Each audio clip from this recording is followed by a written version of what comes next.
माफी चाहूंगा। नहीं नहीं बोलिए। जो होना है होगा ही, बिल्कुल होगा, शुरू से एंड तक अभी यही बात चल रही है। बिल्कुल। जन्म, मृत्यु, हम्म, लाभ, हानि, यश, अब अपयश, जस ये 6 चीजें हैं। ठीक। शुरुआत में ही आपने बता दी थी। हम्म, ये होनी है। हम्म। आप कुंडली में लेके आए चाहे ना आए, चाहे ये 5 साल बाद आपकी कुंडली में आए, वो होनी है। तो पंडित जी फिर एस्ट्रोलॉजर के पास क्यों जाएं?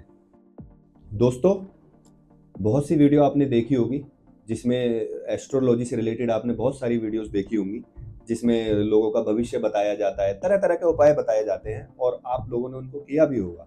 पर आज जिन शख्स से मैं आपको मिलवाने वाला हूं, अपने चैनल पे रूबरू कराने वाला हूं, उन्होंने अपनी सटीक भविष्यवाणी, उचित मार्गदर्शन और ज्योतिष के ज्ञान से हजारों लोगों का, बहुत से लोगों का जीवन बदला है और मैं उनका स्वागत करना चाहता हूं।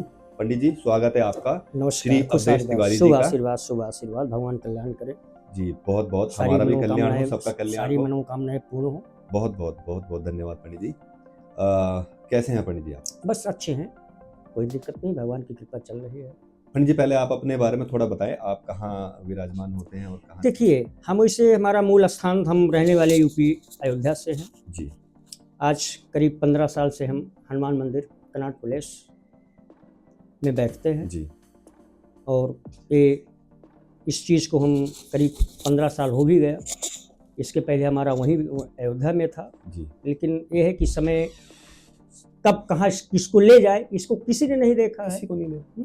लेकिन ये है कि ले जाने वाला भी वही ग्रह जैसा होता है। बिल्कुल। अब हो सकता है वहां से हम यहाँ आए, अपना स्थान परिवर्तन न देखे हों, ऐसे आ गए, लेकिन अगर वहां से यहाँ आए तो ग्रह और समय ने ही हमको यहाँ लेकर के आया और यहाँ हमको लेकर के आया तो लंबे समय तक ये हमको बैठाया। बिल्कुल। जब लंबे समय तक बैठे हैं तो लोगों का निदान, उपाय, तरीका, कुंडली देख करके उनके विषयों में कि ग्रहों की चाल क्या है, उनकी स्थिति क्या है, ग्रह कहाँ पर बैठा है, उनका मार्गदर्शन कर रहे हैं और भगवान की कृपा से उनका भी भला हो रहा है और हमारा भी भला हो रहा है। तो पंडित जी, अयोध्या से दिल्ली आना तो शायद कह सकते हैं कि ये नियति ने तय कर रखा था। जी बिल्कुल, सब कुछ नियति के ही ऊपर होता है। आदमी सोचता है कि मैं ये कर रहा हूँ, वो कर रहा हूँ, हम ऐसा करता हूँ, वैसा करता हूँ, आदमी कुछ नहीं करता है।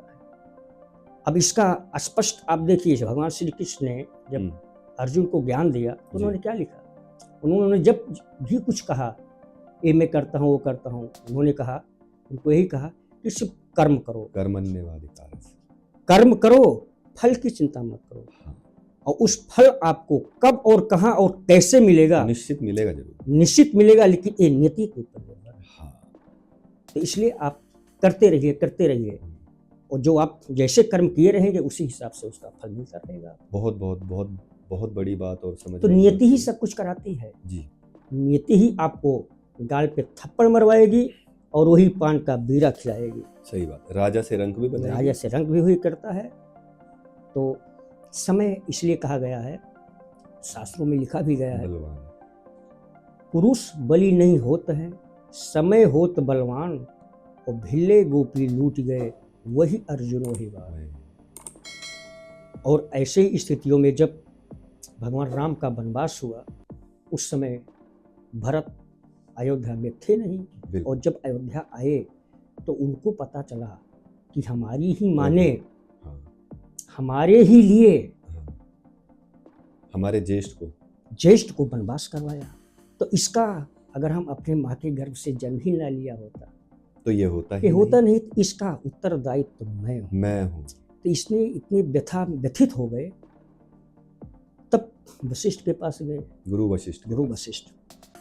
तब वशिष्ठ ने कहा, उनको ज्ञान दिया, देखिए सब कुछ नियति के ऊपर निर्भर है, तुम्हारा ना होना भी यहाँ पे, हाँ ये सब होना था, क्योंकि 6 चीजें एक ऐसी चीज हैं कि जिसको विधाता ने किसी को नहीं दिया है। उन्होंने कहा कि सुनहु भरत होनी प्रबल, बिलखि कहु मुनिनाथ, हानि लाभ जीवन मरण, जस अपजस विधि हाथ। इस विधाता के हाथ में है। अगर उसे तुम्हें राजा बनाना होगा तो भी कोई रोक नहीं सकता है, अगर भिखारी करना होगा तो भी कोई रोक नहीं सकता है। अब ये नियति ने कैकेयी के कारण एक करवाया तो नाम बेशक आपका हुआ, लेकिन हाँ। आप में आपका इसमें कोई दोष नहीं है। तो यानी कि इस जो आपके मन में व्यथित भाव आया है, इससे आप निकलिए और आगे के लिए सोचिए। तो कहने का तात्पर्य हुआ कि सब कुछ चीज़ें निश्चित होती हैं, अब उस चीज़ को हम जान नहीं पाते, उस चीज़ को हम जान नहीं पाते, और जो जानता भी है हो सकता है कि हम जानने की कोशिश कर रहे हैं और ऐसे व्यक्ति के पास पहुंच नहीं पाते, तो वहाँ पर दिशा निर्देश गलत हो जाता है, आकलन बिगड़ जाता है। तब यहाँ पे लोग कहते हैं कि हमने तो उनसे पूछा, हमारा काम नहीं हुआ, ज्योतिषी खराब गलत है, गणनाएं गलत होती हैं, उन्होंने तो ऐसा बताया, ग्रह गलत होता है, कुछ गलत नहीं होता है। ज्योतिष गलत नहीं है, ज्योतिष एकदम अक्षरता 100% सत्य है। अब इसमें बताने वाला कितना 100% सही है, कोई भी व्यक्ति पूर्ण नहीं होता है जी, कोई भी व्यक्ति पूर्ण नहीं है। हाँ। पूर्ण सिर्फ एक विधाता है, भगवान पूर्ण है, सब कोई विधाता तो हो नहीं सकता, बिल्कुल नहीं, लेकिन हम पूर्ण के समकक्ष तो जा सकते हैं, उसके नियर तो नजदीक तो जा सकते हैं। अब उसके व्यक्ति कितने नजदीक में गया है उसके ज्ञान पर है। पंडित जी, एक शुरुआत करते हैं एक ऐसे सवाल से कि जैसे होता है कि बच्चा जन्म लेते ही अपने डेट ऑफ बर्थ से कह लो, जन्म स्थान से कह लो, अपने एक ज्योतिष लेके आता है, मतलब अपने कुंडली लेके आता है, अपना भाग्य लेके आता है, हाँ। अपना भाग्य लेके आता है। तो मेरा सवाल ये है कि किसी भी बच्चे की, वो बच्चा स्त्री हो या पुरुष हो या बच्चा हो, उसकी सटीक भविष्यवाणी देखने के लिए, कुंडली देखने के लिए सही उम्र क्या है? देखिए, कुंडली देखने के लिए सही उम्र, इसमें इतना शास्त्र विधान में ऐसा नहीं लिखा गया है कि उम्र क्या है। जैसे कहते हैं कि भाई इस बच्चे के हाथों की भी रेखाएं नहीं बनी है, देखिए उम्र के बाद बनेगी। अब देखिए, उसमें ऐसा होता है, चाहे जैसे हाथ देखने का ये तरीका है कि जैसे कोई बच्चा जन्म ले रहा है जी, तो हर व्यक्ति के हाथ में लाइफ जीवन रेखा, मस्तिष्क रेखा, हृदय रेखा, हर व्यक्ति की, या चाहे वो छोटे से लेकर के मृत्यु, जन्म से लेकर के मृत्यु तक, जी, ये रेखाएं सबके हाथ में होती हैं। जी, वो जन्म लेते ही अपनी रेखाएं इन रेखाओं को लेकर के आता है। जीवन रेखा, मस्तिष्क रेखा, हृदय रेखा, इन रेखाओं को लेकर के आता है। और भी उसके साथ जो रेखाएं होती हैं वो भी रेखाएं रहती हैं, लेकिन जैसे जैसे उसकी उम्र बढ़ती जाती है, लड़का बड़ा होता जाता है, बॉडी स्ट्रक्चर भी चेंज होता है। अब इसी को हम, जैसे कहा गया है कि कर्म से रेखाएं बनती और बिगड़ती, ये भी मैं भी कर्म से रेखाएं बनती और बिगड़ती है। तो उसी हिसाब से जैसे उसके कर्म हैं, जिस तरह से वो आगे बढ़ रहा है, चल रहा है, तो उसी हिसाब से हाथों में रेखाएं अपना दिशा देती रहते हैं। जैसे आपके कर्म अच्छे चल रहे हो, जैसे मान लीजिए ये हमारी भाग रेखा, जीवन रेखा यहाँ से चलती है, भाग रेखा यहाँ से चलती है, हृदय रेखा यहाँ से चलती है। अब इनको तो हम पर्वत कहेंगे। देखिए, ये लाइफ जीवन रेखा होती है, ये मस्तिष्क रेखा होती है, हृदय रेखा होती है। अब जैसे कुंडली में नवग्रह होते हैं, वैसे हाथ में पर्वत होते हैं। जैसे ये गुरु का स्थान हो जाता है, ये शनि का स्थान हो जाता है, जिसको पर्वत कहा जाता है। गुरु पर्वत, शनि पर्वत, सूर्य पर्वत, बुध पर्वत, मंगल, चंद्रमा, राहु, केतु, शुक्र, ये ग्रह हो गए। अब जैसे हर चीज़ के सिक्के के दो पहलू होते हैं, जैसे हाथ दो देखा जाता है, सिक्के के दो पहलू, हर चीज़ के दो ही पहलू होते हैं, आज तक तीसरा पहलू बना ही नहीं है। जैसे जस, अपजस, लाभ, हानि, ये सब दो ही पहलू हैं। तो ऐसे भी हाथ के ये आपके दो पहलू हैं, एक पहलू और दो पहलू जी, यानी कि जीवन ही कर्म हो गया और दूसरा सिक्के का दूसरा पहलू आपका भाग्य हो गया। अब जीवन यहाँ से चलता है, भाग्य यहाँ से चलता है। जैसे आपकी ही रेखाएं को अगर हम मान के चलें तो कर्म पक्ष मजबूत है, भाग्य पक्ष कमजोर है जी। पर ये मैंने आपको उल्टा हाथ दिखाया है। नहीं, देखिए चीजें ऐसा होता है कि अब लोग कहते हैं कि दायां हाथ पुरुष का होता है, बायां हाथ पत्नी का होता है। हाँ, दायां पुरुष का होता है, बायां पत्नी का होता है। ये सत्य है, लेकिन इसको हम काफ़ी हद तक इस तरह से मानते हैं, जहाँ तक अपना बुद्धि विवेक है, कि कर्म का हाथ। कर्म का। अगर कोई व्यक्ति दाएं हाथ से वो अपना कर्म कर रहा है, दाएं हाथ से, जैसे अगर आप दाएं हाथ से लिख रहे हैं, अगर ज्यादातर आपको लोग अपना नाम ही अगर लिखना होगा तो एकदम आप सटीक अक्षरों सटीक में अंश। सटीक में लिखेंगे। जी। अगर बाएं से लिखेंगे तो अक्षर बराबर नहीं हो पाएगा, वो अक्षर बराबर नहीं हो पाएगा। इसलिए कर्म के हाथ पर रेखाओं का आधिपत्य सबसे ज़्यादा होता है। जी। अब ये होता है कि बायां हाथ एक सपोर्ट में ले लिया जाता है कि इसमें आपका पास्ट क्या है, आगे पैसे पीछे कैसे क्या चल रहा है, अभी क्या चल रहा है। तो यानी कहने का मतलब दोनों हाथों को देख करके तब सटीक विश्लेषण किया जाता है। लेकिन ये है कि दायां पुरुष का होता है, बायां पत्नी का। पंडित जी, हमारे आज के यूथ का एक बहुत बड़ा सवाल है, वो पढ़ाई पूरी करने के बाद या पढ़ाई के दौरान ही आज ये सोचने लगते हैं कि मुझे जॉब करना चाहिए, बिजनेस करना चाहिए, खुद का स्टार्टअप करना चाहिए, या पढ़ाई एजुकेशन इसी लाइन में जाना चाहिए, कोई नौकरी करनी चाहिए। तो जॉब या बिजनेस आप कोई इंसान अपनी लकीरों में लेके आता है? देखिए, जैसे अभी पीछे बात हुई कि अभी जैसे आपने ही कहा और उसका हमने समर्थन किया कि जब आदमी का जन्म होता है तो अपना भाग लेकर के आता है।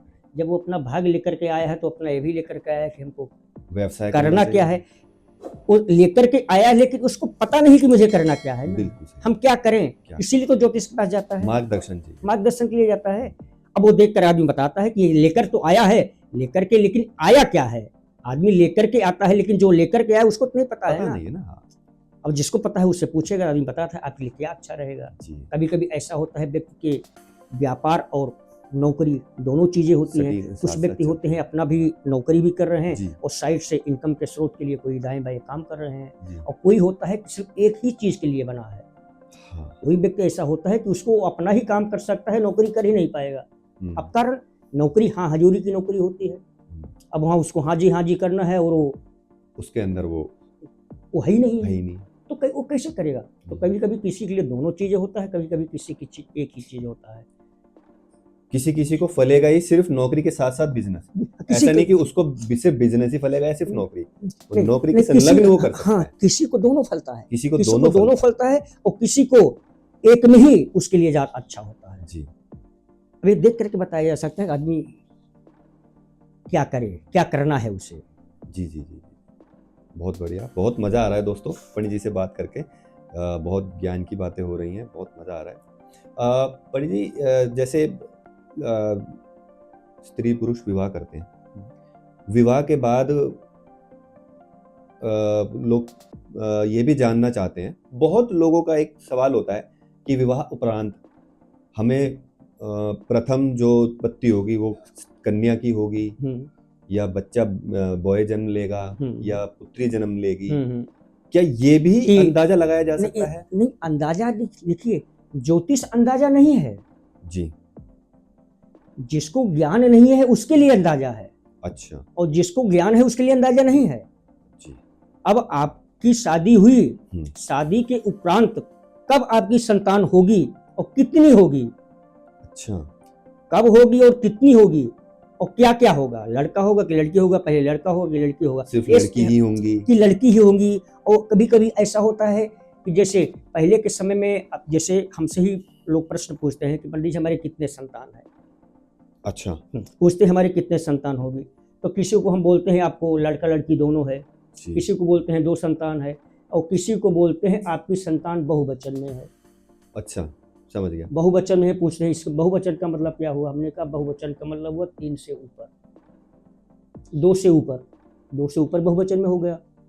अब पहले के समय में 5 5 6 6 7 7 10 संतान होती थी, नहीं होती थी। 7 भाई बहन थे तो होती थी नहीं होती थी जी। तो हाथों में या कुंडली में चीजें थी तभी तो होती थी। अब रही बात कि आज के समय के जनसंख्या के हिसाब से जनसंख्या की वृद्धि न हो और 2 पर एक पर या 2 पर रुक जाते हैं, तो वहाँ पे मैंने कहा कि है तो हो, लेकिन कुछ अपने ऊपर डिपेंड करता है। हाँ, 2 करेंगे कि 3 करेंगे। और किसी का होता है वो 3 चाह रहा है लेकिन 1 भी नहीं है, और कोई होता है कि 1 चाह रहा है उसके भरमार है, उसको करना ही है कि नहीं, हमको आगे बढ़ाना ही नहीं है। यही तो किस्मत है। इसी का नाम किस्मत है, इसी का नाम किस्मत है। और ये हाँ, बिल्कुल सही बात। पंडित जी आप थोड़ा सा ये भी लोगों का मार्गदर्शन कीजिए। जैसे माता पिता या पुरानी पीढ़ी के लोग आज के यूथ को बोलते हैं एस्ट्रोलॉजी को, कुंडली को पढ़ लो, तुम्हें अपने भविष्य के बारे में पता लग जाएगा, कुछ उपाय कर लो तो जो होना है वो तो होगा ही, लेकिन उसमें उसको एक उस समय के बाद एक अच्छा वो मिल जाएगा, उसको सपोर्ट मिल जाएगा पूजा पाठ करने से, कर्म करने से। तो कुछ जैसे लोग हैं कि हम तो एस्ट्रोलॉजी नहीं मानते, ये तो एक जादू टोना है और जिंदगी में जो होना है वो तो होना ही है। तो इसके बारे में आप बताएं कि ये एक संपूर्ण रूप से एक विज्ञान है, ज्योतिष शास्त्र है जिसे विज्ञान भी कहा जा सकता है, या ये एक जादू टोने की तरह है कि आपने ये काम कर लिया तो आपका हो जाए? देखिए, बहुत अच्छा प्रश्न आपने किया। देखिए, अगर हम ज्योतिष को लेकर के चलते हैं तो ज्योतिष एक विज्ञान है, विज्ञान है। ज्योतिष एक विज्ञान है और एक कैलकुलेशन जी के ऊपर निर्भर है। अब देखिए, अगर विज्ञान ना होता, अगर ज्योतिष एक विज्ञान ना होता तो सूर्य ग्रहण, चंद्र ग्रहण कब लग रहा है, कितने मिनट और कितने सेकंडों पर लगेगा और कितने समय के लिए लगेगा, जी ये ज्योतिष ही तो बताता है। हर दिन का पता होता है कि सूर्य उदय इतने बजे होगा, इतने बजे होगा, इतने बजे, ये ज्योतिष से तो बताता है। तो गणना तो हुई, विज्ञान तो हुआ ही, लेकिन इस चीज को अब जैसे अब यहाँ कुछ यानी कि जो अब कुछ चीजें आ जाती हैं इसमें, जैसे आपका हो गया जादू टोना हो गया, हाँ, ये सब चीजें। देखिए, भूत प्रेत हो गया। देखिए, भूत प्रेत योनि भी एक योनि होती है। अच्छा, एक योनि में आता है प्रेत, भूत प्रेत होते हैं, ऐसा नहीं है। इस दुनिया में सब कुछ है जी भाई। अगर होते ना तो हम आपको एक उदाहरण दे रहा हूँ। जब भगवान मतलब सीता जी, राम लक्ष्मण जी लोगों का वनवास हुआ तो जो हिरण आया था वो किसका था? हाँ, किसका रूप था? सोने का था ना, स्वर्ण मृग था। सोने का हिरण होता नहीं था लेकिन वो सोने का था। तो भगवान राम ने तर्क दिया लक्ष्मण को, बोले कि मायावी है, ये है। तो चीजें सब कुछ होती हैं, लेकिन कभी कभी चीजें होती हैं कि ना होने के बावजूद भी उसको सिद्ध कर दिया जाता है। यानी कि जैसे जादू टोना नहीं है लेकिन फिर भी होती सब कुछ है, ऐसा नहीं कि चीजें नहीं होती हैं। और उपाय का, हर उपाय का फल मिलता है, ऐसा नहीं है। लेकिन उपाय का फल तभी मिलेगा जब समय का साथ मिल जाएगा। तो जी, बहुत बढ़िया, बहुत बढ़िया पंडित जी। पंडित जी, जैसे कुछ एस्ट्रोलॉजर बोलते हैं कि कुंडली देख के, जैसे बोलते हैं पंडित जी कि भाई आप जो है आपकी कुंडली के हिसाब से आप वाहन से दूर रहो, या आप जल से दूर रहना, या आप अग्नि से दूर रहना, इन चीजों से आपको मृत्यु का भय है। लोहे से दूर रहो, गाड़ी मत चलाओ, आपको इससे मृत्यु के चांसेस हैं। तो किसी के जन्म या मृत्यु का अंदाजा कैसे लगाया जा सकता है? देखिए, ये चीज़ें सत्य है कि किसी को पानी से भय होता है, किसी को ऊंचाइयों से भय होता है। भय एक अलग चीज है ना भय एक, हाँ, भय एक चीज अलग है। अब भय एक चीज अलग है, हाँ। लेकिन कुंडली के अंदर जैसे 12 घर होते हैं और 9 राशियां होती हैं, 27 नक्षत्र होते हैं। अब जैसे मान लीजिए किसी का द्वादश, छठम भाव, अष्टम पीड़ित है, हाँ। तो पीड़ित है। जैसे कुंडली का दूसरा और 7वां मार्केश होता है, तो 8वां घर जीवन मृत्यु का होता है। अगर इन तीनों घरों में अगर ग्रह बैठा हुआ है जिसकी युति ठीक नहीं है, या ग्रह अपने शत्रु राशि में बैठा हुआ है, तो भय तो बना ही रहा है। लेकिन जब उसका जन्म कौन सा नक्षत्र है, किस तरह से होता है, तो इस तरह से एक ज्योतिष मार्गदर्शन देता है कि आप इन सब चीज़ों से दूरी बना करके रखिएगा। जैसे अष्टम जीवन मृत्यु का घर है, अब यहाँ पे राहु मंगल बैठ गया, राहु मंगल बैठे हैं, तो एक ज्योतिष सही सलाह देगा, आप गाड़ी वाहन चलाइए बहुत सावधानी से, क्योंकि मृत्यु का घर अंगारा के योग बना है ना। योग जैसे अंगारा के योग होता है, एक होता है कि आग हमें जलानी है, आग हमें जलानी है तो हमने तीली को जलाया, आग जल गई। और एक होता है वो उसको तीली की जरूरत नहीं है, वो घर्षण से आग लग जा रही है, ये अंगारा के योग होता है जी। तो वहाँ जो सलाह ज्योतिष दे रहा है तो एक तरह से ठीक ही दे रहा है, लेकिन चीजें होती हैं कि जो होनी में होगा वो होके ही रहेगा। लेकिन हम, यानी कि बारिश तो आ रही, लेकिन अगर हमारे हाथ में छाता है तो बारिश का हम बचाव कर लेंगे, तो बारिश नहीं रुकेगी, ना बारिश रुकेगी, हाँ, बारिश रुकेगी नहीं, क्योंकि उसको होना है, बारिश को होना है। जैसे मान लीजिए एक होता है, जैसे किसी को कोई परेशानी है, हम लोग बताते हैं कि भैया आप जो है कुछ ना कुछ करते रहिए, कभी सूर्य भगवान को जल दीजिए, कभी सोमवार को ही करिए, वो करिए, यानी कि जो भी कुछ पशुओं ना को कुछ चारा बताते हैं दीजिए, जो या भी है। कहते हैं कि कुछ ना कुछ आप हमेशा करते रहिए, कर्म से रिलेटेड। करते रहिए। एक होता है कि उस व्यक्ति की कुंडली में ग्रह ऐसे बैठा हुआ है कि उसको चैन देगा ही नहीं, अच्छा। हर जगह पे शारीरिक, आर्थिक, मानसिक तीनों चीजों में दिक्कतें देगा। तो बात वही है, यानी कि जैसे हम चल रहे हैं, अगले के लिए बारिश तो नहीं हो रही है, लेकिन समय हमारे लिए बारिश करा देगा। हम सीपी में हैं, हमारे लिए बारिश नहीं है, और हम सीपी से चल दूसरी जगह चलेंगे, वो हमारे लिए बारिश हो जाएगा। लेकिन हमारे हाथ में अगर छाता रहेगा तो जहां भी हम रहेंगे तो छाता को लगा देंगे, भीगेंगे नहीं, बचाव हो जाएगा। तो इसलिए ये सब चीज़ों को करने से बचाव मिलता है।